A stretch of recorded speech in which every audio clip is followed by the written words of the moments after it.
Relações com Investidores da Gerdau. Sejam bem-vindas e bem-vindos à divulgação de resultados do primeiro trimestre de 2022 da Gerdau. Participam da videoconferência o CEO da Gerdau, Gustavo Werneck, e o CFO da Gerdau, Rafael Japur, que farão a apresentação para os senhores e as senhoras. Analistas e investidores podem enviar suas perguntas previamente pela opção Q&A.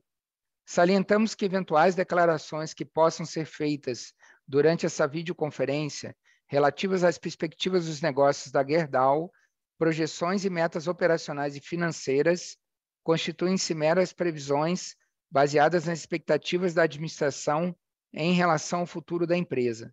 Embora a Gerdau acredite que seus comentários estejam baseados em premissas razoáveis, não há garantia de que eventos futuros não afetem essa avaliação. Gostaria agora de passar a palavra ao Gustavo Werneck. Por favor, Gustavo, pode iniciar a apresentação. Obrigado. Bom, obrigado, Rodrigo, e boa tarde a todos.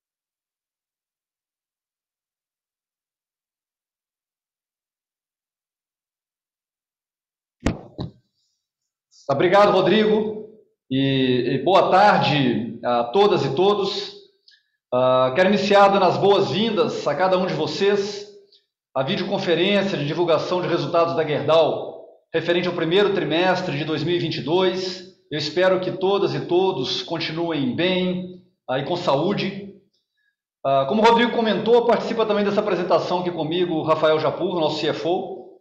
E para nós dois é sempre uma satisfação conversar com você sobre o nosso desempenho e esclarecer possíveis dúvidas e questões que possam surgir ao longo da nossa apresentação. Eu vou começar falando sobre o cenário internacional, sobre os destaques dos resultados gerais, e logo depois vou detalhar o desempenho das nossas operações de negócios nesse primeiro trimestre de 2022.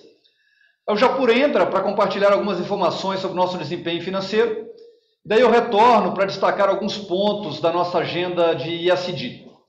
E aí, no final, eu e o Japur ficaremos disponíveis para conversar com vocês sobre algum ponto que vocês queiram detalhar ou explorar com mais detalhe. Bom, vou passar para o próximo slide, onde eu começo falando sobre o macroambiente que a Gerdau está inserida. Os efeitos do conflito entre Rússia e Ucrânia no cenário internacional começaram a ser sentidos de uma forma mais intensa em meados do mês de março. Ali houve um forte aumento dos preços spot de matérias-primas, como carvão e ligas, em energéticos, principalmente o gás natural, o que resultou em uma maior pressão nos custos de produção, como vocês podem ver nos gráficos deste slide. Além disso, o rearranjo dos mercados internacionais, em meio a um cenário com supressão de oferta e aumento dos preços dos insumos, teve um reflexo importante nos preços globais de aço, que sofreram altas no mundo todo.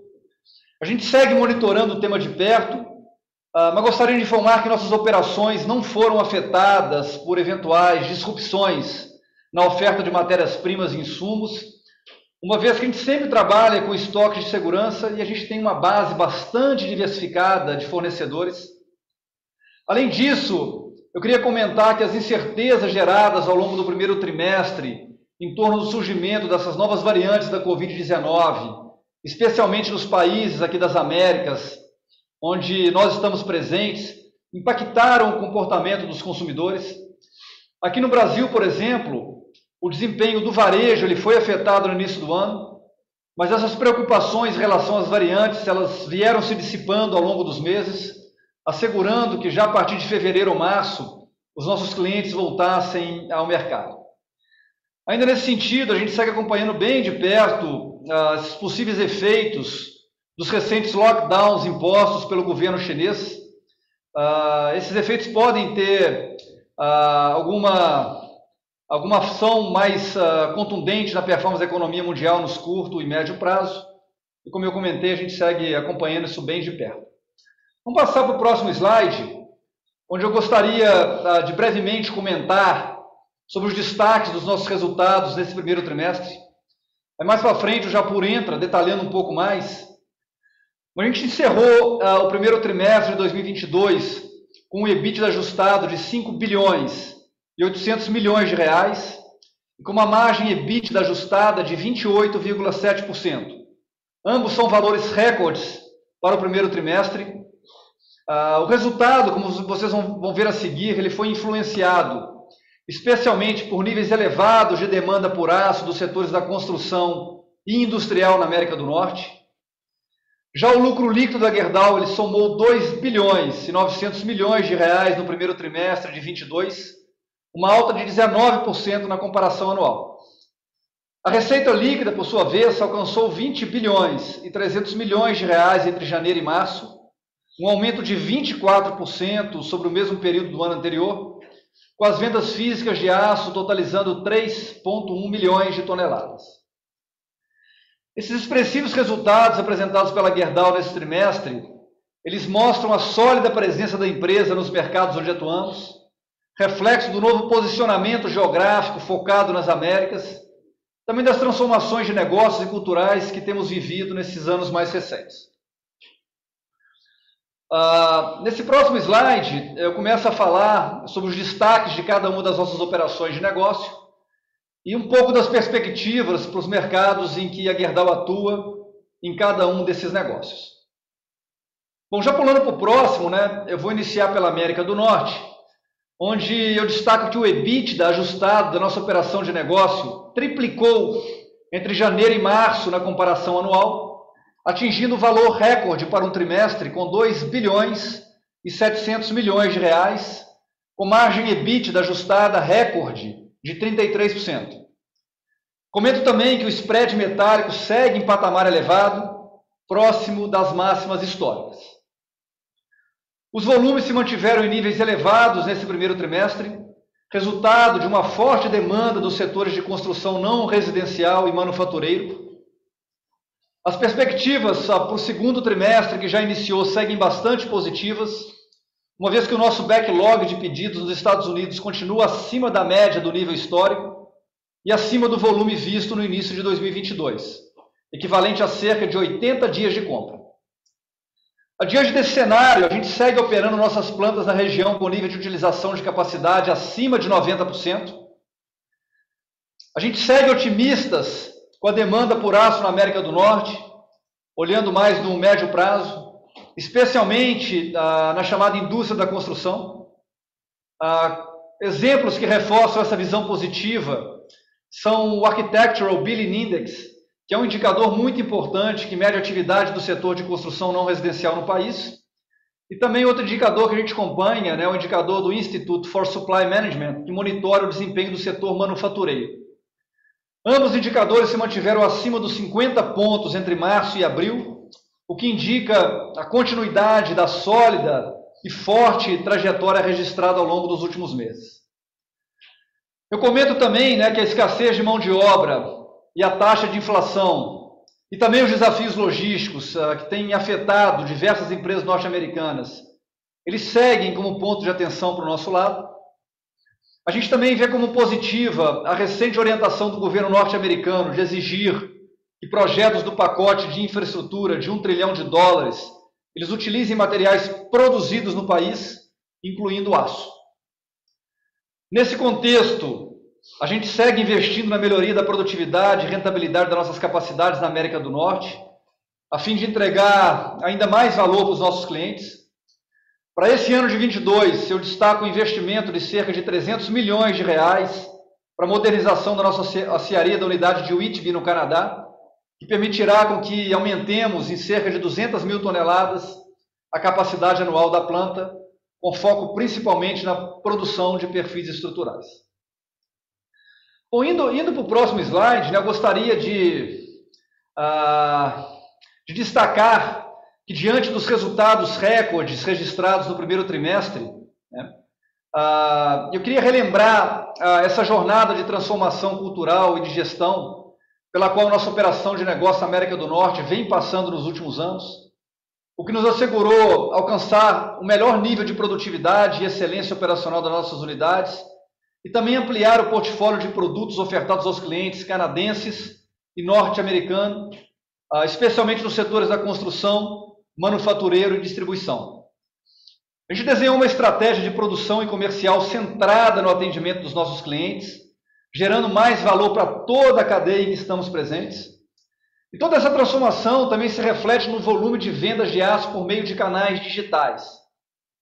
Nesse primeiro trimestre, nós seguimos focados em nossos esforços digitais, aproveitando a nossa rede comercial e nossa cultura cada vez mais data-driven, para continuar melhorando a jornada dos nossos clientes na América do Norte e contribuindo para a melhoria dos resultados dos seus negócios. A gente também tem percebido melhorias de produtividade nas nossas operações, à medida que essas iniciativas digitais simplificam nossos processos comerciais e que a gente consegue agregar cada vez mais a tomada de decisões rápida nas nossas rotinas do dia a dia. Temos nos empenhado também em capacitar nossas equipes para identificar oportunidades e remover possíveis obstáculos em todos os processos operacionais, de modo a agregar valor aos nossos stakeholders de forma geral, sejam eles internos ou externos. Bom, já vou passar para o próximo slide, para falar agora sobre a nossa operação de aços especiais. Eu destaco especialmente os resultados financeiros, como o EBITDA, que nós atingimos no primeiro trimestre de 2022, superior ao EBITDA do quarto trimestre do ano passado e também superior ao primeiro trimestre de 2021. Nos Estados Unidos, o mercado de veículos leves ele segue impactado pela escassez de chips. A regularização da oferta de componentes, antes prevista para o início desse ano, só deve acontecer em 2023, devido ao impacto dos lockdowns recentes impostos pelo governo chinês. De todo modo, para 2022, a produção de veículos leves nos Estados Unidos deve subir cerca de 14,7%, atingindo 15,2 milhões de unidades. A perspectiva para o mercado de veículos pesados é mais positiva, com a produção de caminhões prevista para totalizar 300 mil unidades nesse ano, frente às 259 mil unidades no ano passado. O setor de óleo e gás também deve acelerar seu ritmo de recuperação, com os rig counts atingindo uma média de 874 em 2021, nesse ano de 2022, ante 603 no ano passado. O mercado de aços especiais aqui no Brasil também tem sido impactado pela falta de chips e pelo baixo volume de estoques nas montadoras. Com isso, a produção de veículos leves no país caiu 17% nesse primeiro trimestre na comparação anual, de acordo com os dados recentemente divulgados pela Anfávia. A perspectiva para 2022, porém, segue de crescimento de 9% no volume produzido, segundo a própria entidade. Já o segmento de veículos pesados ele segue forte, com uma projeção de alta de 8% na produção. Um ponto adicional positivo que corrobora com esse cenário é a sinalização recente dada pelo governo federal brasileiro da implementação do programa de renovação de frota, que vai estimular a substituição de caminhões com mais de 30 anos de uso. O segmento de máquinas agrícolas, puxado pela expectativa de safras recordes, mais uma vez esse ano, também deve ver seu volume de produção chegar próximo a níveis históricos, somando cerca de 100 mil unidades nesse ano de 2022. Além disso, a gente segue notando que o consumo de aços especiais tem sido influenciado por um maior volume de exportação de autopeças e também de veículos leves, cujos produtores têm se beneficiado de oportunidades na cadeia global de fornecimento, o que tem deixado seus produtos mais competitivos no mercado externo. Por fim, eu ressalto que segue previsto para entrar em operação até o final do primeiro semestre desse ano o novo lingotamento contínuo na unidade de Pindamonhangaba, no estado de São Paulo, após um investimento total de cerca de 700 milhões de reais. Esse equipamento ele permitirá a Gerdau ter um processo mais automatizado e com melhor rendimento, resultando na entrega de produtos bastante diferenciados e um patamar ainda mais elevado de qualidade para os mercados que a gente atende. A atualização tecnológica da unidade, ela também está alinhada à perspectiva futura da crescente utilização do que o mercado chama de clean steel, que é um aço de qualidade muito superior, com uma limpeza inclusionária também bastante diferenciada. Bom, já vou pular para o próximo slide, para eu falar um pouco sobre o cenário de aços longos e planos aqui no Brasil. cujo desempenho no primeiro trimestre ele reflete um período de certa transição e acomodação da demanda por aço nos diferentes setores em que a gente atua. Porém, essa acomodação em níveis bastante saudáveis quando a gente olha os últimos anos. Eu destaco que, excluindo os efeitos da reposição e formação dos estoques que a gente viu ao longo de 2021, a demanda real registrada nesse início de 2022, ela segue similar ao volume visto no segundo semestre do ano passado e cerca de 25% superior à média que nós vimos nos anos de 2019 e 2020. Por isso, seguimos com a visão de crescimento de até 4% na demanda real em 2022, na comparação anual. A demanda por aço do setor de construção, ela segue em patamar elevado. Comento um pouco mais disso aí quando a gente entrar na sessão de perguntas e respostas. O estoque de imóveis se encontra em níveis normalizados de aproximadamente 11 meses, segundo o Secov aqui de São Paulo. E a previsão é que 2022 seja o segundo melhor ano histórico em lançamento de imóveis, de acordo com a Associação Brasileira das Entidades de Crédito Imobiliário e Poupança. Outro exemplo que nos deixa confiantes é o número de canteiros de obras ativos no Brasil, que se mantém em crescimento e chegou agora no mês de abril no seu maior número histórico em 15 anos. As vendas no varejo se estabilizaram em patamares altos depois das incertezas vividas no início do ano, em função das variantes da Covid-19, conforme eu comentei no início, mas preocupações essas que foram se dissipando ao longo dos últimos 2 meses, especialmente. Bom, nesse sentido, a gente segue reforçando nossos canais de vendas, cada vez mais voltados para a melhor experiência dos nossos clientes. No primeiro trimestre desse ano de 2022, houve um recorde de clientes implantando pedidos via canais digitais, com um crescimento de 7 pontos percentuais em comparação ao mesmo período de 2021. Além disso, nós registramos um alto nível de adoção, com mais de 80% dos nossos clientes utilizando pelo menos um dos nossos canais digitais. Destaco também a retomada gradual dos investimentos em infraestrutura. Há um robusto calendário ativo de projetos e leilões de rodovias. Nesse mês de abril, 3 projetos estaduais foram anunciados, envolvendo investimentos em torno de 11 bilhões de reais. A gente também vê como positivo o avanço do programa ProTrilhos do governo federal, que prevê aportes de mais de 200 bilhões de reais para a construção de 19 mil quilômetros de novas ferrovias em 10 anos. Eu ressalto também a continuidade da elevada demanda por aço proveniente do setor industrial, puxada pela atividade do agronegócio, bens de capital, máquinas e equipamentos, implementos rodoviários e também de energia. O setor de óleo e gás, por exemplo, ele deve investir mais de 13 bilhões de reais em 2022 e outros 20 bilhões de reais em 2023, de acordo com o IBP, que, como você sabe, é o Instituto Brasileiro de Petróleo e Gás. Além disso, eu destaco que estamos caminhando com investimento já anunciado para vocês, de cerca de 1 bilhão de reais para a expansão da capacidade de bobinas a quente, na nossa unidade de Ouro Branco, em Minas Gerais. E a partir de 2024, a produção anual de bobinas lá em Ouro Branco, ela vai ser ampliada em 250 mil toneladas, o que nos permitirá entregar aço com cada vez mais valor agregado aos nossos clientes, reforçando a nossa atuação cada vez maior no mercado de aços planos aqui no Brasil. Bom, vou passar para o próximo slide para comentar rapidamente sobre a América do Sul. Na Argentina, a demanda por aço proveniente dos setores de construção e do agronegócio ela segue forte, o que tem estimulado as vendas no mercado local. O setor de construção argentino, por exemplo, ele cresceu quase 31% em 2021 na comparação anual, segundo os números que foram divulgados recentemente pelo INDEC, que é o Instituto de Estatística da Argentina.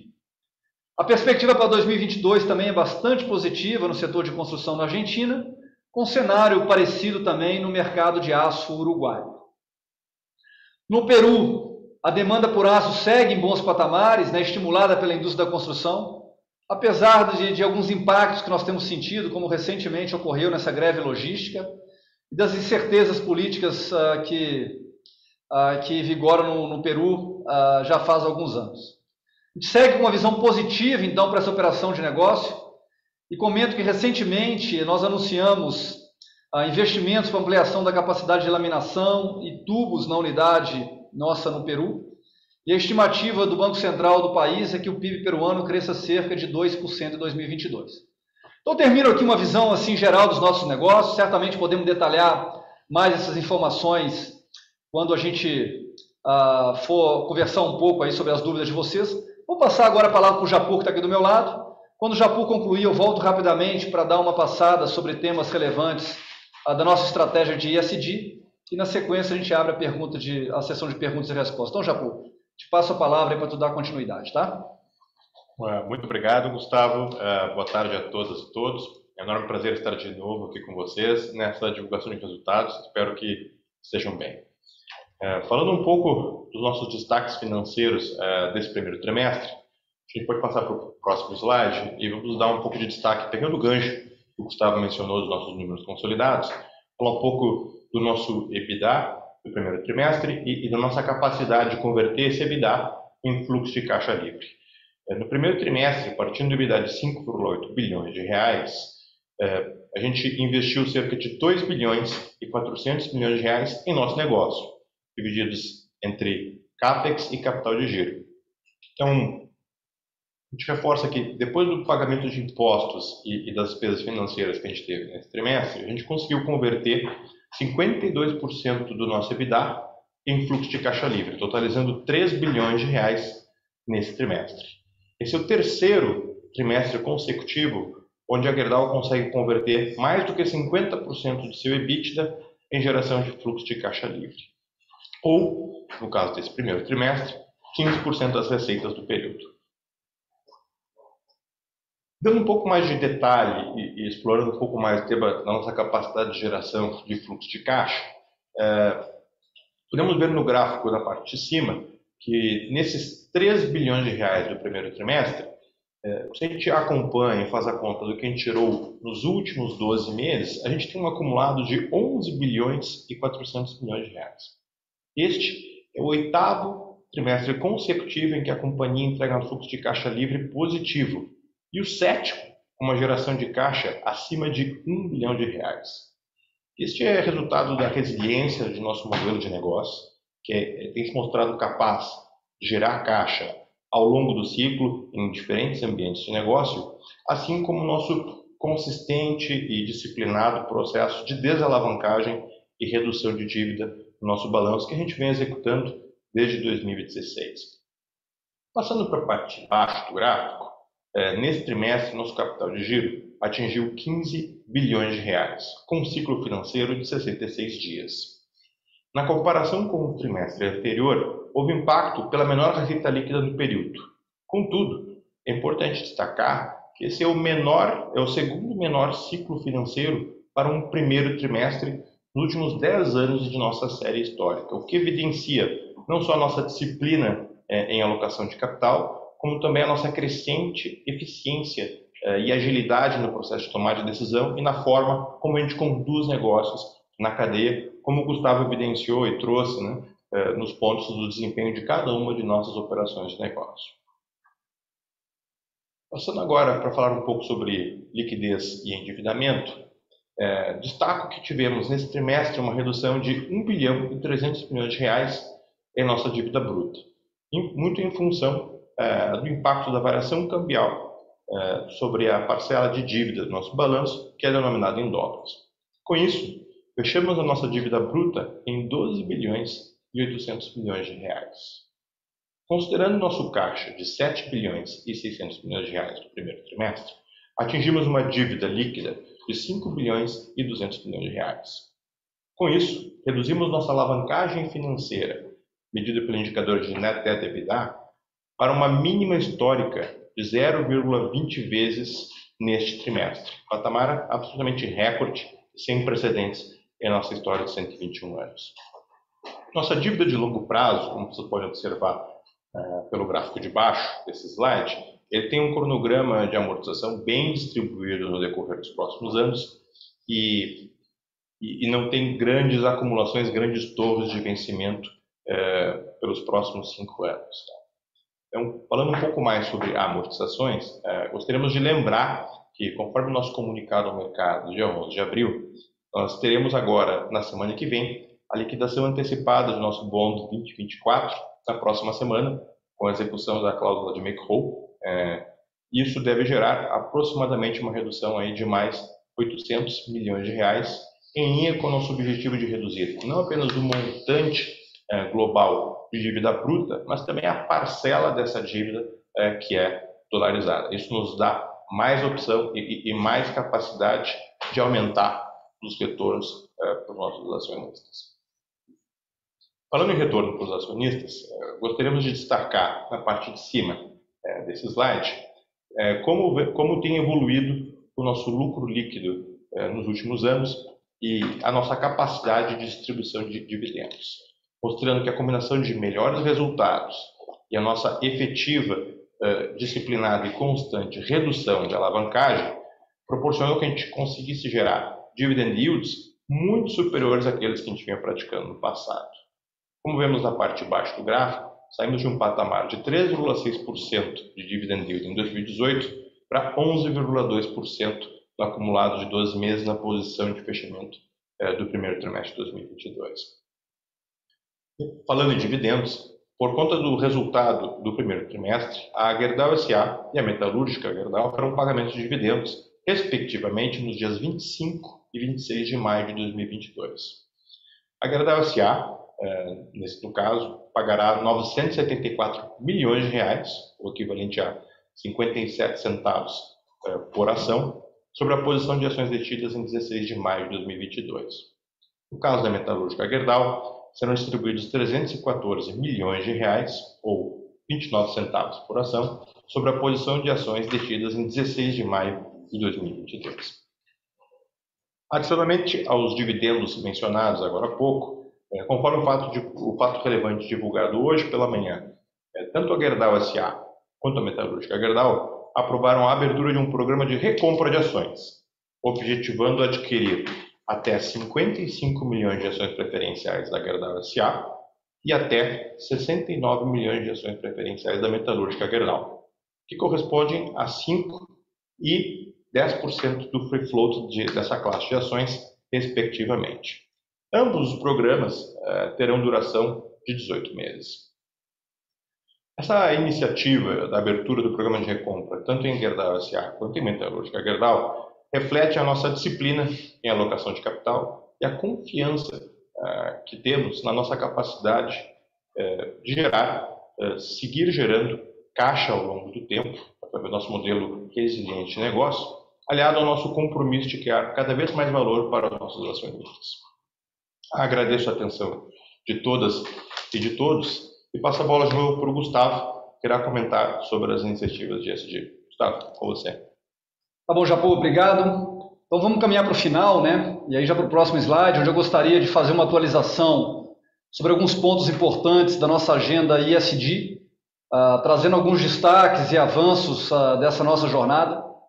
Bom, começo comentando que estamos avançando na construção do nosso parque solar em Midlothian, no estado americano do Texas, onde está localizada a nossa maior usina de aços longos no país. Aí tem uma foto que mostra a finalização do estaqueamento, a foto que tirei recentemente quando estive lá, e os painéis solares estão chegando, né, para que a gente possa, num curto espaço de tempo, ter esse parque solar concluído. Essa energia limpa gerada pelo parque, ela vai abastecer a nossa unidade local. E como eu comentei, ela está alinhada à nossa estratégia de redução das emissões de gases de efeito estufa, também por meio de investimentos em projetos de energias renováveis. E a nossa expectativa é que esses painéis chegando, a planta comece a operar no início do segundo semestre desse ano. Além disso, eu destaco que a média auditada da emissão de gases de efeito estufa da Gerdau ela caiu de 0,93 em 2020 para 0,90, que é o número auditado de 2021. Então, conseguimos uma redução importante, né? Esse novo valor ele reafirma o nosso compromisso, anunciado no começo do ano, de reduzir as nossas emissões de gases de efeito estufa para 0,83 toneladas de CO2 por tonelada de aço até o ano de 2031. Bom, vamos para o próximo, onde eu gostaria de comentar que pela primeira vez nós fizemos um reconhecimento por meio do programa Inspire Gerdau a 18 parceiros e parceiras da nossa cadeia de fornecedores. Fornecedores esses que se destacaram em avanços em sua demografia, com o aumento do percentual de mulheres, negros e pessoas com deficiência nos seus quadros de colaboradores e com boas práticas ligadas ao tema de diversidade e inclusão. Esse programa ele foi criado no final de 2020. Ele tem como objetivo mobilizar e incentivar os nossos fornecedores a evoluir e consolidar as melhores práticas em diversidade e inclusão. No início desse ano de 2022, nós chegamos ao número de 203 empresas fornecedoras de pequeno e até de grande porte que aderiram a esse pacto.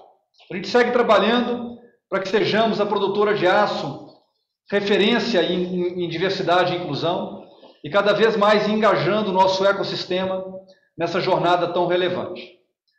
Além disso, eu gostaria de comentar que a gente concluiu recentemente a reforma da primeira casa dentro do programa que nós chamamos Reforma que Transforma. Esse é o maior projeto social da história da Gerdau, que vai contribuir com a melhoria de mais de 13 mil habitações vulneráveis no Brasil.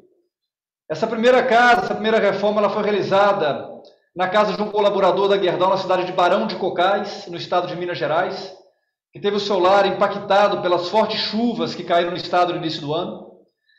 E assim a gente reafirma o nosso compromisso de sermos parte da solução aos grandes desafios dos públicos com os quais nos relacionamos no dia a dia, também da sociedade de forma geral. E para concluir, eu destaco que a gente segue atento à construção do futuro da companhia, por meio de iniciativas de atração e retenção de talentos, como o programa G-Future, que é o nosso programa de trainees. Na edição de 2022, nós alcançamos um volume recorde de 40 mil inscritos e, recentemente, os 200 trainees selecionados iniciaram suas carreiras com a gente aqui na Gerdau.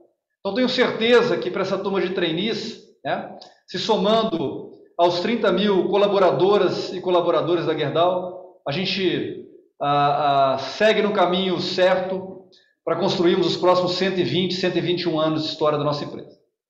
Bom, eu agradeço então a participação de todas e todas vocês, mas antes de iniciar a sessão de debate, né, de perguntas, eu queria passar a palavra de volta para o Japur, para ele poder fazer um comunicado a vocês. Japur, segue aí contigo. Obrigado, Gustavo. Pessoal, gostaria de comunicar nessa oportunidade que o Rodrigo Maia, nosso gerente-geral de relação com investidores, está deixando a Gerdau agora em maio para se dedicar a alguns projetos pessoais. Durante mais de 13 anos, o Rodrigo foi um importante porta-voz para nós da Gerdau, junto ao mercado, com a comunidade que está nos acompanhando hoje, com grande reconhecimento e atuação junto a entidades como o IBRE e a Abrasca.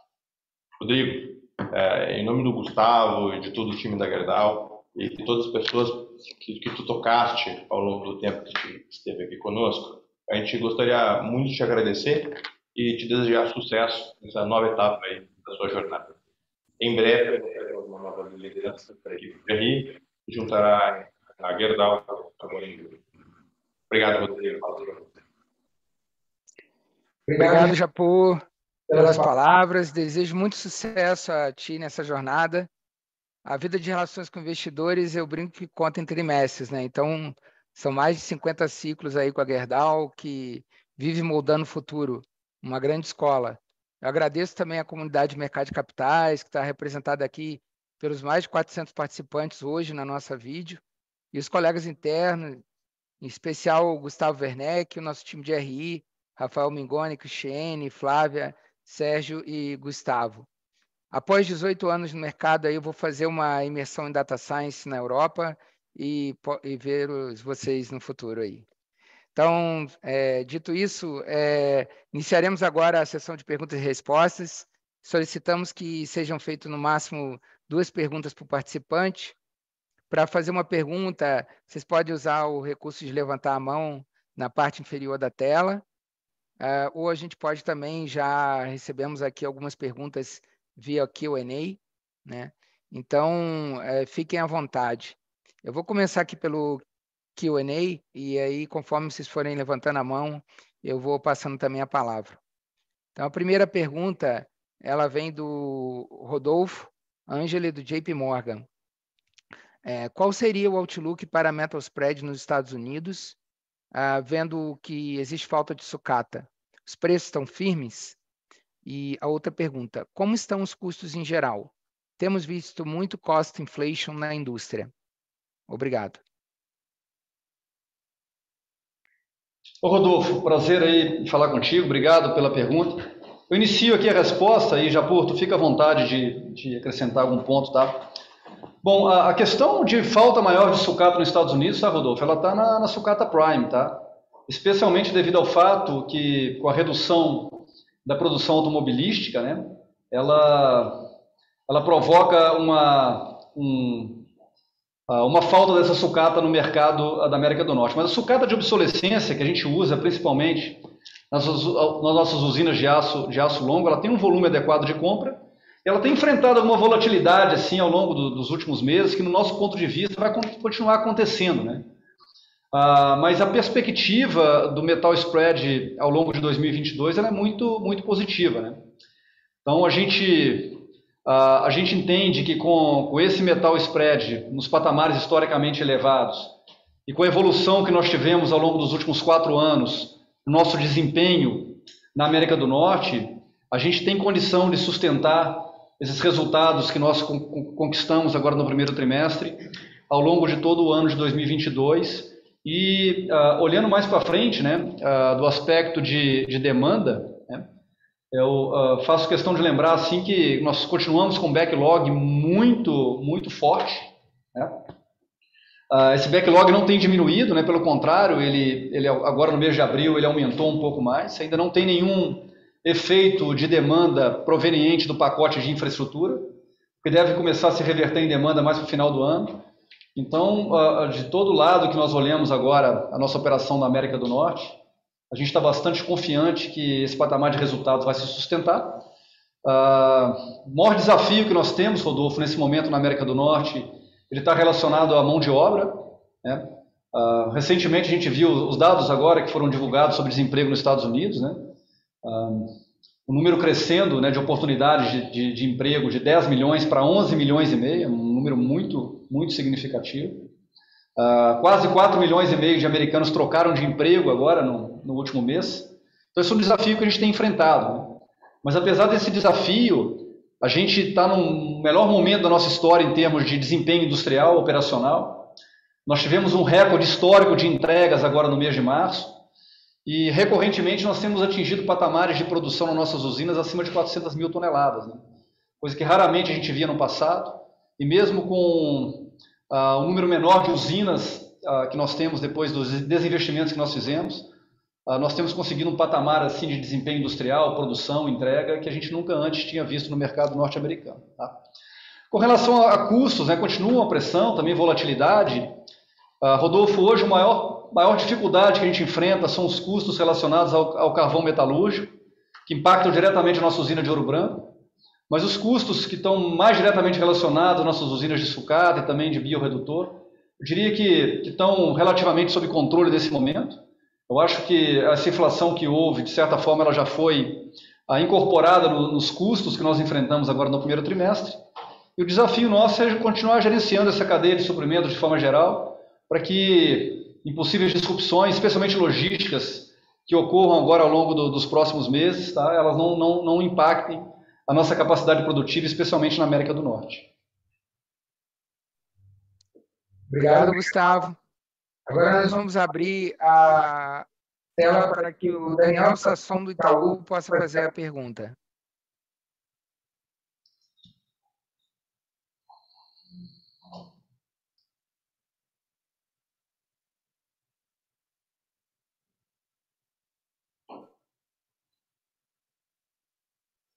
Daniel?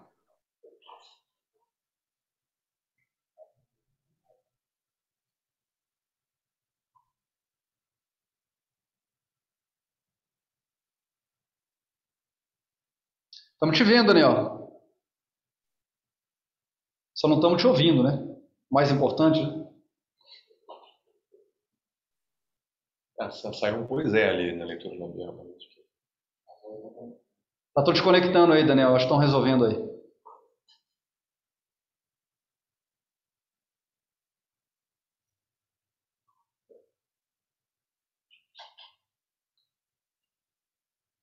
Rodrigo, talvez o Daniel te passa a pergunta aí pelo chat, né? Perfeito. Então, vamos para uma segunda pergunta aqui. O Caio Ribeiro. Obrigado pela oportunidade. Minha pergunta seria sobre o programa de buyback. Seria razoável assumir que vão continuar implementando programas de buyback enquanto a dívida líquida EBITDA e endividamento bruto estiver próximo da meta? E, em segundo lugar, sobre pipeline de infraestrutura nos Estados Unidos. Já esperam que algo se materialize no segundo semestre, ou ficaria para 2023? Obrigado, Caio.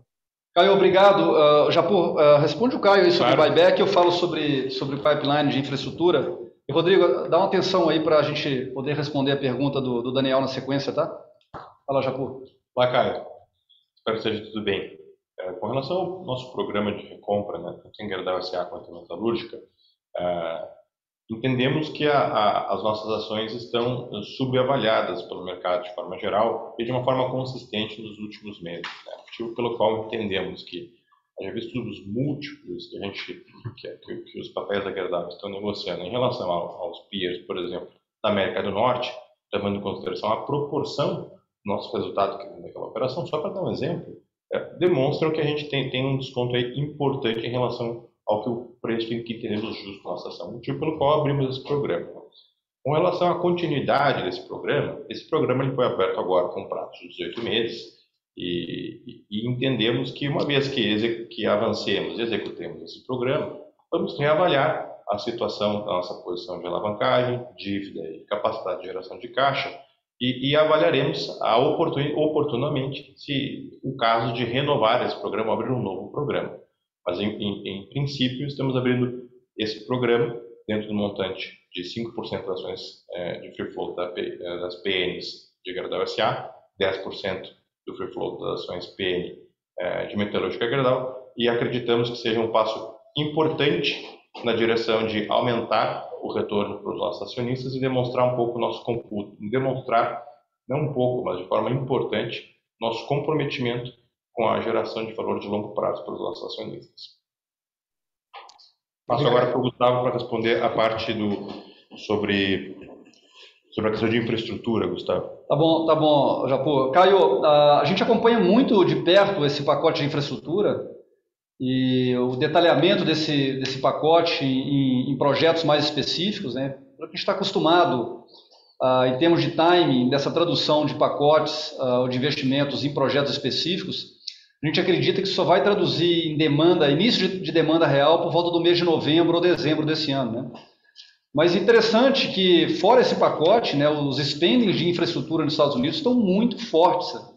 Recente agora foram divulgados os números de março, e no trimestre, né, foram quase 360 bilhões de investimentos no setor de construção norte-americano. Isso está se traduzindo num backlog muito robusto para nós, né? Hoje nós temos acima de 1 milhão de toneladas de aço no nosso backlog, e então a expectativa é que esse pacote ele some a esse backlog a partir de novembro. Acho que outro ponto relevante de comentar é essa decisão do governo americano, anunciada agora recentemente, né, de que o pacote de infraestrutura ele preferencialmente utilizará a produção local nos Estados Unidos, né, inclusive o aço. Ou seja, só vai se comprar aço para esses projetos caso não se consiga atender a demanda local. Então, para nós, é uma notícia muito boa também. De certa forma, é uma garantia que essa demanda ela vai se traduzir numa continuidade de demanda elevada para nós no médio prazo também. Tá? Obrigado, Gustavo. Temos aqui a pergunta do Daniel Sasson, do Itaú. Agradece a oportunidade. Tem duas perguntas. Brasil, a melhora de demanda que vocês esperam do setor de infraestrutura, com a manutenção de demanda da construção formal, podem compensar a queda de volume que vocês esperam no setor de distribuição e autoconstrução? Sobre o preço, nossas contas, tivemos um desconto de 20% de aço longo no Brasil versus a paridade de importação. Essa relação já se mantém nesses patamares há algum tempo. Vocês podem comentar sobre eventuais dificuldades que vocês estejam tendo para repassar preço no mercado local? E nos Estados Unidos, vocês acreditam que a margem de 33% no primeiro trimestre pode ser mantida para o segundo trimestre? Como estava o metal spread ao final de março versus a média do trimestre? Muito obrigado. Tá bom, Daniel. Obrigado, tá? Deixa eu aproveitar a tua pergunta para dar uma visão geral, assim, nossa, talvez com um pouco mais de detalhes, assim, do mercado brasileiro, né? A gente viu, assim, um certo pessimismo exacerbado sobre a questão da demanda agora no primeiro trimestre, né? E a gente não enxerga que essa demanda do primeiro trimestre é uma demanda real na ponta e que isso vai se repetir nos próximos trimestres, né? De fato, houve problemas aí no mês de janeiro e fevereiro, né? Chuvas em Minas Gerais, Covid, né? Mas essa demanda ela já se recuperou no mês de março, fechamos abril também com números muito bons. Então a gente entende assim que esse ano de 2022, olhando de forma geral, a demanda no Brasil ela deve crescer talvez por ordem de 2%, tá? Com o que foi em 2021. Lembrando que 2021 foi um ano muito forte, né? Pega os números um pouco mais atrás, vou tirar 2020, as nossas entregas aqui do Brasil para mercado doméstico, elas geraram em torno de 4 milhões de toneladas no ano de 2018, 2019. Em 2021, nós entregamos 5 milhões de toneladas, né? Foi 1 milhão de toneladas a mais com relação a esses números de 18 e 19. Então, nossa expectativa é que esse patamar de demanda de entregas no mercado doméstico, ele se mantém, tá? O que aconteceu, assim, basicamente, no primeiro trimestre, né? Os problemas que nós tivemos, tá? Eles foram relacionados praticamente a 2 pontos, tá? Primeiro, no segmento de fio-máquina, onde houve uma entrada maior de produtos importados nos primeiros meses desse ano. Foram navios com produtos importados ao longo do ano passado que tiveram dificuldade de descarregar os produtos nos portos brasileiros por essa questão logística. Então, esses produtos entraram agora e a tendência de agora para frente é que o patamar de importação de aço no Brasil ele volte aos seus patamares históricos. Então, houve, de certa forma, esse atraso da entrada de fio-máquina no Brasil. E o segundo ponto, assim, a segunda queda que nós experimentamos de demanda foi o que a gente chama assim, de produtos ampliados, né? Que são aqueles produtos de aço mais relacionados à autoconstrução, ao segmento do varejo, tá? Mas quando a gente olha os outros segmentos, tá? Mesmo com um trimestre um pouco mais difícil e competitivo como foi o primeiro, houve crescimentos muito importantes. Então, pega as nossas entregas de vergalhão, por exemplo, elas subiram quase 10% no primeiro trimestre desse ano, com relação ao primeiro trimestre do ano passado. As entregas de aços planos, elas se mantiveram. Então, existem hoje assim, fundamentos fortes que nos fazem ter essa visão otimista, né? Para ter uma ideia, viu, Daniel? Eu comentei assim no meu discurso, né? Nós atingimos em abril o maior valor histórico em 15 anos de canteiros ativos no Brasil. Hoje o Brasil tem 9.100 canteiros de obra abertos, tá? Onde estão consumindo aço. Pega o lançamento, vendas de imóveis em São Paulo, números também recentes divulgados, essas vendas cresceram 33%, 36% no primeiro trimestre desse ano com relação ao primeiro trimestre do ano passado. Então, o setor de construção civil, nesse momento, ele está consumindo aço como há muitos anos a gente não via. Tem essa questão que tu comentou, né, Daniel, dos juros, quando é que isso pode se traduzir uma redução de demanda. Eu acredito que isso não vai vir no curto prazo, tá? A nossa expectativa é que essa redução da demanda de aço para a construção civil, ela aconteça mais no início de 2023. O que, na nossa visão, ela vai ser mitigada por esse crescimento de consumo de aço, de infraestrutura. Para ter uma ideia, Daniel, eu estava falando aqui, estava me lembrando, alguns anos atrás, o consumo de vergalhão, a nossa venda de vergalhão para infraestrutura era 40% das nossas vendas, tá?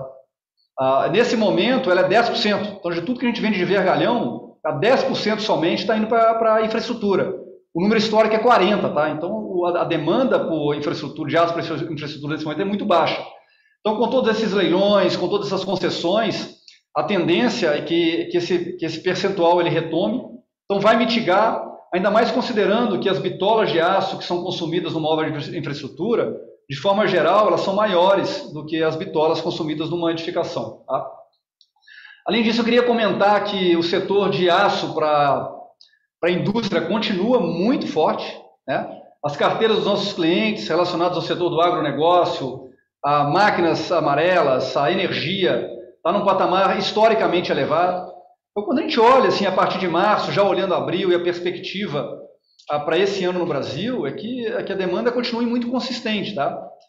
Comentou um pouco essa questão de rentabilidade, tá? Eu prefiro falar de rentabilidade do que preço, tá, Daniel? De fato, em função desses problemas aí que houve no início do ano, houve uma competição maior, tá? Se demorou um pouco mais do que se esperava para retomar os patamares de rentabilidade.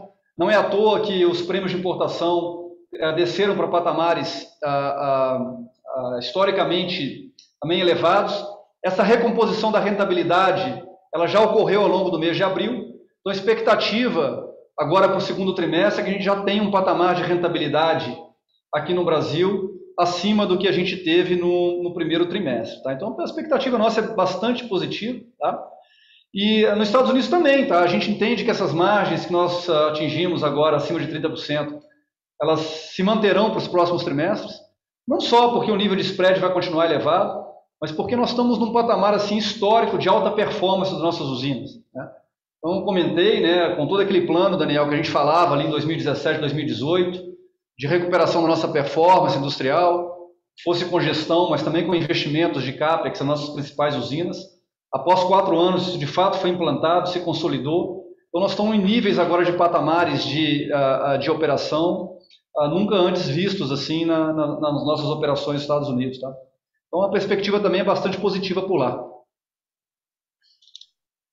Obrigado, Gustavo. Nossa próxima pergunta vem do Thiago Lofiego. Thiago Lofiego, por favor, fica à vontade para perguntar.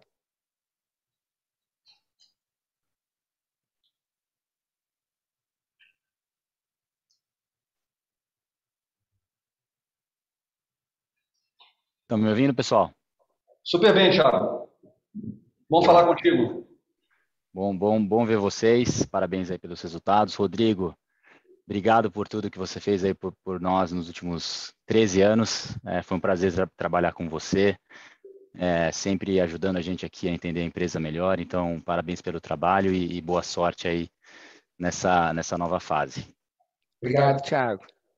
Vamos lá, eu tenho 2 perguntas. A primeira, Werneck, voltando um pouco nessa questão de margem nos Estados Unidos, eu entendo que no curto prazo, ou talvez até nos próximos trimestres aí, as margens elas possam ficar num patamar bastante elevado, mas como é que a cabeça de vocês está em relação à margem de longo prazo aqui de Estados Unidos, né? A gente deve pensar num novo patamar de margem, e aí nesse cenário de potencial novo patamar, você acha que a gente começa a ver eventualmente anúncios de novas plantas nos Estados Unidos, né? A rentabilidade, né, bastante alta eventualmente pode trazer aí mais oferta.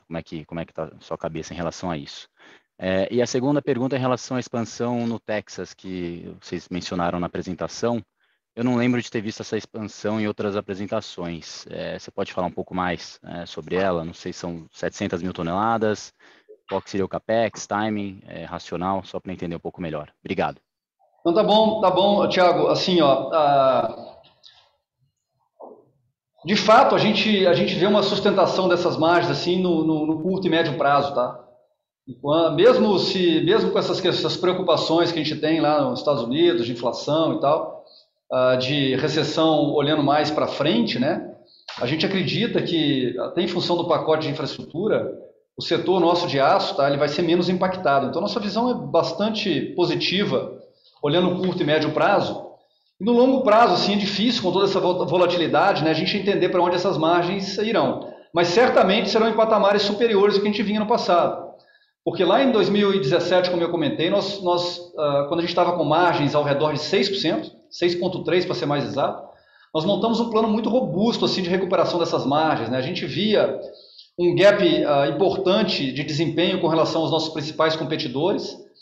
Parte disso a gente fechou ao longo dos últimos 2 ou 3 anos com gestão, né, com mudança de liderança, então isso tudo está capturado. Também fizemos investimentos, eu diria, muito assertivos assim, nas principais usinas, né? no sentido de dar mais flexibilidade nas usinas, de ter um foco maior de atendimento a cliente, de one-stop shop, né? Fechamos alguns gaps também de tecnologia. Então, a gente está muito melhor preparado, eu diria, para navegar em cenários mais difíceis que a gente estava.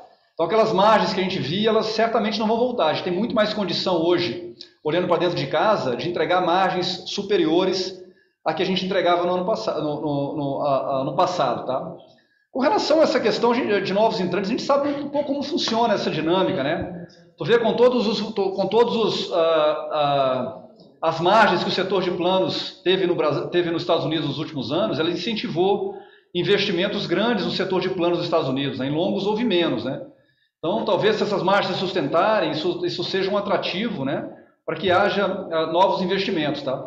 Não é à toa que nós estamos preparando com antecedência, né? Essa série de investimentos que nós fizemos e continuamos fazendo lá, Thiago, também para nos preparar, né?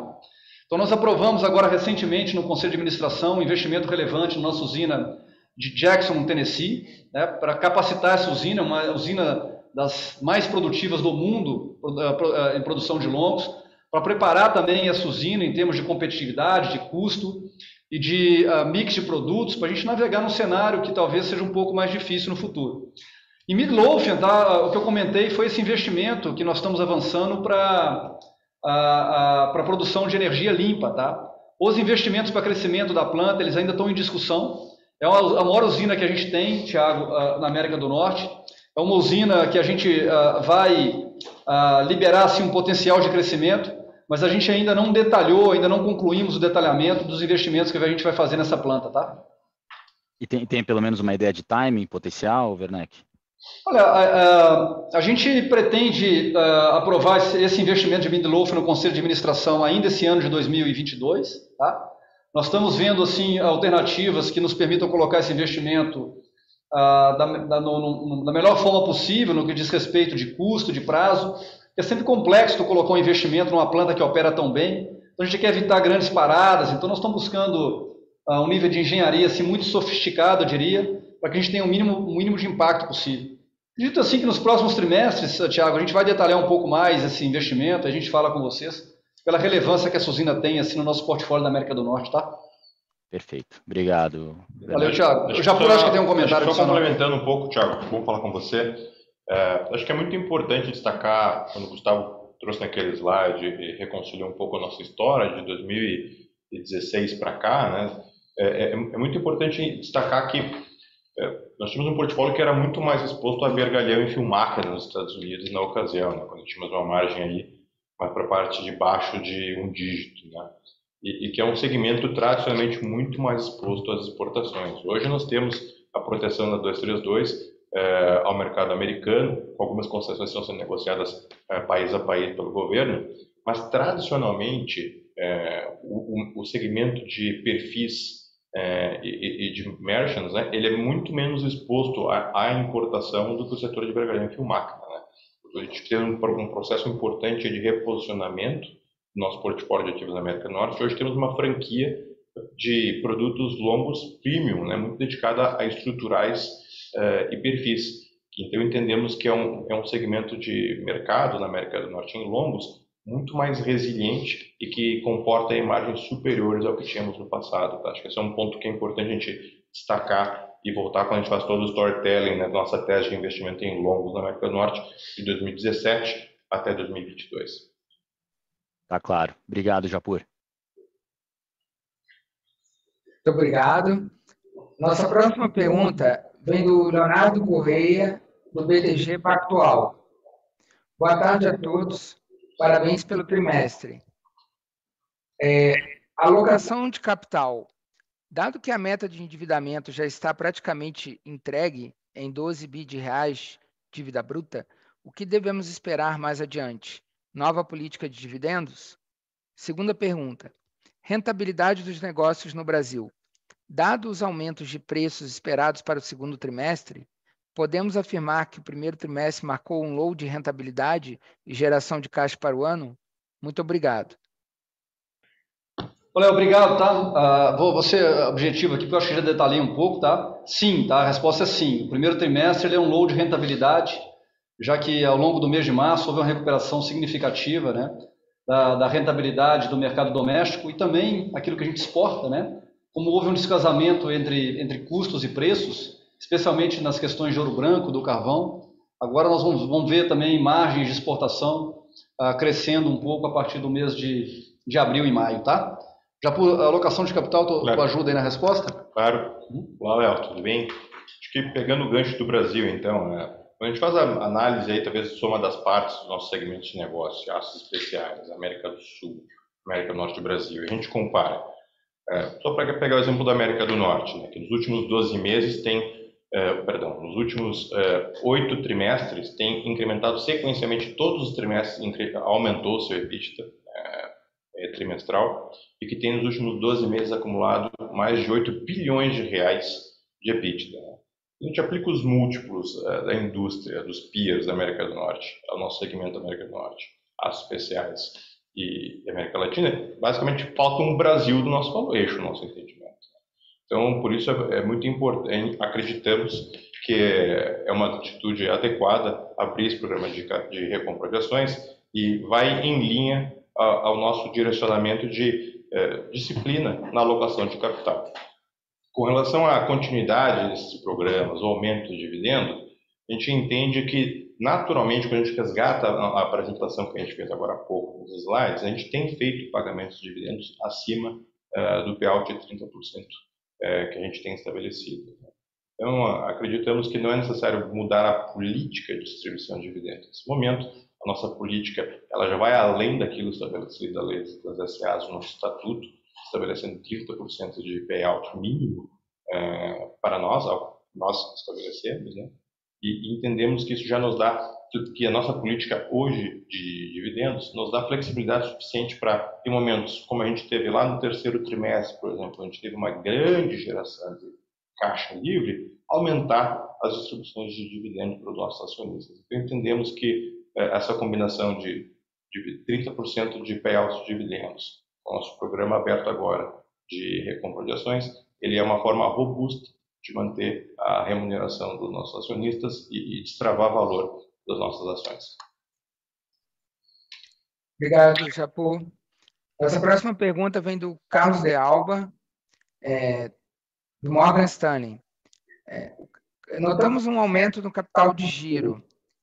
O que podemos esperar para frente com relação ao capital de giro? O programa de recompra de ações foca na GGBR4 ou também teremos GGBR3? Como vocês financiarão a recompra das ações da Metalúrgica Gerdau S.A.? Obrigado. Olá, Carlos. Espero que esteja bem.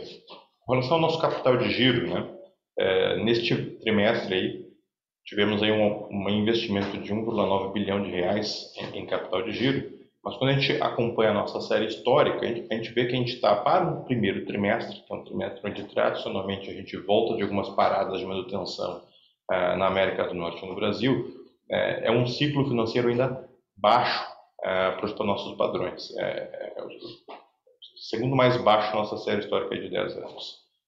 Pensando que em 2021, primeiro trimestre, onde a gente teve o valor mais baixo, a gente está passando por um momento aí importante de recomposição dos estoques na cadeia, né? Então, por isso, todo o ciclo financeiro estava baixo de uma forma geral em todo o segmento.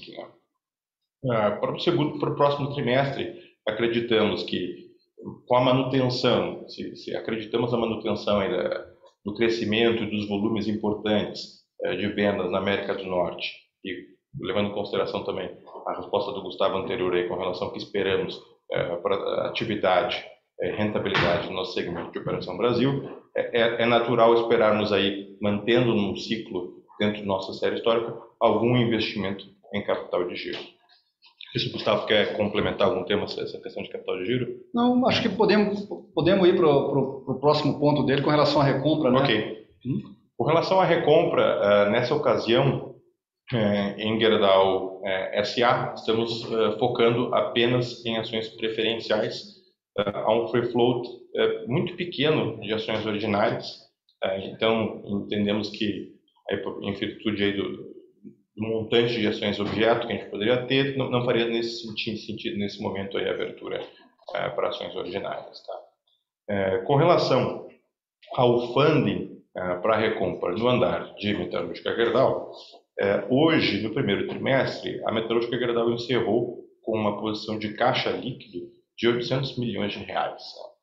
E isso, considerando aí o alvo de dentro de 18 meses adquirir até 69 milhões de ações preferenciais, dá um preço aí, se a gente fosse pegar esse caixa e dividir por 69 milhões de ações, entre 11,60 alguma coisa, R$11,60 por ação, que é próximo do que a gente está vendo nas últimas semanas a ação negociar. Então, entendemos que o próprio caixa que a Metalúrgica já tem hoje, sem considerar eventualmente as receitas financeiras que esse caixa vai acruar e vai render daqui até novembro de 2023, quando se encerra o programa de recompras, é mais do que suficiente para financiar a recompra, dessas 69 milhões de ações. Obrigado, Japur. Nossa próxima pergunta é de Rafael Chacur, SFA Investimentos. Parabéns pelo excelente resultado. A minha dúvida seria como estão enxergando preço e custo na América do Norte para o restante do ano. Qual o nível de metal spread vocês estão vendo para o restante do ano? Outra pergunta. Qual o patamar de ciclo de caixa vocês consideram ideal? Podemos esperar mais consumo de capital de giro para os próximos trimestres? Obrigado. Rafael, obrigado pela pergunta. Antes de passar aí para o teu xará Rafael Japur responder, então os Estados Unidos, a América do Norte, mais ou menos que eu comentei ao longo da nossa call, né? A gente entende que chegamos assim num patamar bastante estável de preço, de custo, de spread, né? Obviamente, volatilidades haverão pelo caminho, né? Acho que uma das grandes fortalezas que nós temos como empresa, depois de tudo que nós fizemos nos últimos anos, a nossa capacidade de se adaptar muito rapidamente a essas volatilidades de mercado, a gente responde muito rápido, são os momentos em que a gente consegue extrair o melhor desempenho da companhia. Então, a perspectiva é de certa forma, de uma manutenção, né, das margens, dos resultados que nós tivemos agora na América do Norte no primeiro trimestre. Tá? Sobre ciclo e capital de giro, eu vou passar para o Japur e ele te detalha um pouco mais. Olá, Rafael.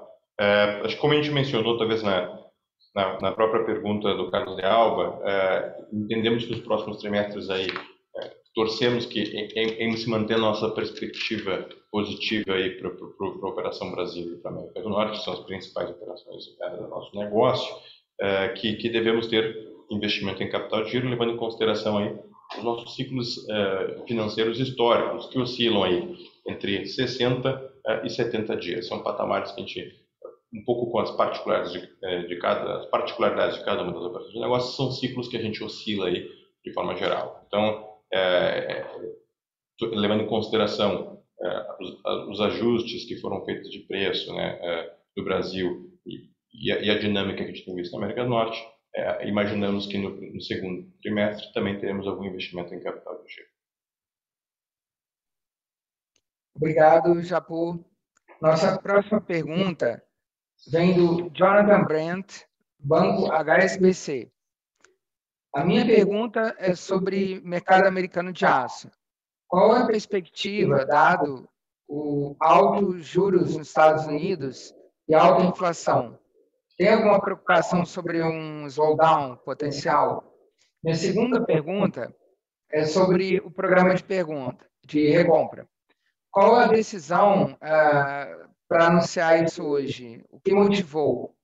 E o que essas ações vão ter como destino? Ficar em tesouraria ou serão canceladas? Obrigado. Olá, Jonathan. Prazer falar com você. Vou começar da última pergunta para cá. Temos no Brasil um limite, né, de manter em tesouraria até 10% do free float da classe de ações. Esse é o máximo que uma empresa pode manter em tesouraria no Brasil, né? Então, oportunamente, à medida que executemos esse programa de recompra, aí, avaliaremos oportunamente a destinação, mas o objetivo desse programa é principalmente a alocação de capital e retorno do acionista. Então, é natural presumir que haverá eventualmente o cancelamento das ações em esse programa sendo executado aí com sucesso. Com relação a perspectivas de longo prazo para a América do Norte, acho que é importante destacar que, a despeito de um ambiente macroeconômico volátil, com a decisão recente também do Fed de ajustar os juros, a expectativa que a gente tem visto de inflação, a gente tem visto as cadeias de negócio, as nossas carteiras de pedidos muito robustas, né, nessa operação. E, todavia, ainda não começamos a ver de forma concreta a entrada de novos volumes de aço, né, de pedidos, em função do pacote de infraestrutura aprovado pelo governo Biden, como o Gustavo mencionou na apresentação, quando estávamos detalhando um pouco o resultado de cada um dos nossos segmentos de negócio. Então, acreditamos que, a despeito de uma eventual possível redução da atividade em função de inflação e aumento de juros, que o programa de infraestrutura, que representa aí um valor importante de aumento de demanda na América do Norte, pode aí servir como um bom colchão para amortecer eventualmente alguma redução da demanda no segundo semestre de 2022 e no início de 2023. Não sei se o Gustavo gostaria de complementar essa visão da América do Norte. Não, acho que já exploramos o suficiente, né? Eu vou devolver a palavra para o Rodrigo para passar para a próxima pergunta aí, Rodrigo. Obrigado, Gustavo. Bom, próxima pergunta, Rafael Barcelos, do Santander. Podem comentar um pouco mais sobre a dinâmica de sucata no Brasil e como estão os estoques na cadeia de aço? Obrigado. Obrigado, Rafael. A dinâmica da sucata, de certa forma, no Brasil hoje, ela segue a dinâmica internacional, né? Mas há de considerar que a maneira como a gente compra sucata no Brasil é uma das grandes fortalezas estratégicas que nós, como Gerdau, criamos ao longo dos nossos 120 anos. Então, nós temos esse diferencial competitivo, né, numa pulverização muito grande da compra, o que nos dá uma condição bastante diferenciada em termos de custos de produção. O mercado ele continua saudável, né? Assim como nos Estados Unidos, enfrentando um pouco mais de dificuldade na compra dessas sucatas premium, que vem especialmente da cadeia automobilística, né? A gente tem substituído essa sucata por outros tipos de metálico. Então, sucata para nós hoje, ela em termos de estoque, de preço, tá? Ela não é uma preocupação olhando para frente, como é, por exemplo, o tema do carvão, tá? Obrigado. Nossa última pergunta vem de Alexandre Torrano. Vocês estão esperando uma melhora nas margens de aços especiais para os próximos trimestres? Como deve se comportar as margens da Operação América do Sul? Obrigado. Bom, sim, a gente espera uma recuperação nas margens de aços especiais dos próximos trimestres, o que de fato já ocorreu no primeiro trimestre desse ano. Quando olha a série histórica mais recente, esse foi o melhor trimestre nosso dos últimos anos, né? E no momento ainda em que a demanda está um pouco distante de atingir o patamar saudável. Então, essas margens que nós entregamos no primeiro trimestre desse ano, elas estão muito relacionadas à nossa capacidade de operar bem nossas plantas e de uma recomposição da rentabilidade. Nossa expectativa é que, à medida que esse problema global dos semicondutores, dos chips, ele for arrefecendo, né, essas margens possam ser ampliadas, né? Aqui no Brasil, nós temos uma característica, uma vantagem, que mais da metade das nossas entregas está direcionada ao setor de veículos pesados, né? E é um setor em que ele é menos impactado, a produção de caminhões, né, menos impactado por essa questão de chips, né? As entregas continuam muito saudáveis de veículos pesados no Brasil, impactados por safra recorde e outras demandas de consumidores de veículos pesados, né? E ainda com a perspectiva de implantação desse programa do governo federal, que visa tirar de circulação os caminhões mais antigos, acima de 30 anos. Então, a perspectiva nossa, especialmente para o Brasil, né, que à medida que essa demanda de caminhões continua saudável e evoluir, à medida que se for resolvendo esse problema de chips, né, a gente tem boas condições de observar essas margens se ampliando. E a América do Sul, né, ela também está bastante saudável, eu diria, em termos de demanda, em termos de gestão de custos, né, nos países onde a gente atua. A Argentina e o Uruguai, bastante estáveis nas demandas por construção. O Peru é o país hoje, a gente enfrenta um pouco mais de dificuldade, não diretamente relacionado à demanda ou ao consumo de aço, mas problemas de logística. A gente experimentou agora no mês de março, diversos dias com dificuldade nas nossas entregas, pela paralisação dos caminhoneiros da cadeia logística. A gente mitigou isso aí de outras formas. Então a gente já vê a América do Sul agora para os próximos trimestres também com uma possibilidade de entrega de resultados parecidos com o que a gente viu no primeiro trimestre desse ano. Obrigado, Gustavo. Encerramos nesse momento a sessão de perguntas e respostas. As perguntas que eventualmente não foram respondidas podem ser encaminhadas para o time de relações com investidores, que entrará em contato para as respostas. Gostaria de passar a palavra agora ao Gustavo e ao Japur para as considerações finais. Obrigado, Rodrigo. Uma vez mais, obrigado pela sua dedicação ao longo desses mais de 13 anos conosco aqui na Gerdau e agradecer a todos e todas que estiveram conosco aqui nessa tarde. Obrigado e fiquem bem. Obrigado, Japur, Rodrigo. Da mesma forma, eu desejo de imenso sucesso, né, nas suas novas caminhadas. Eu gostaria de agradecer, então, a todas e todos que participaram com a gente dessa videoconferência. Como sempre, um prazer falar com vocês. E já aproveito para deixar o convite, né, para vocês participarem com a gente na próxima divulgação de resultados, referente ao segundo trimestre de 2022, que será no dia 3 de agosto. Então, muito obrigado em nome de toda a equipe Gerdau, um forte abraço e continuem se cuidando.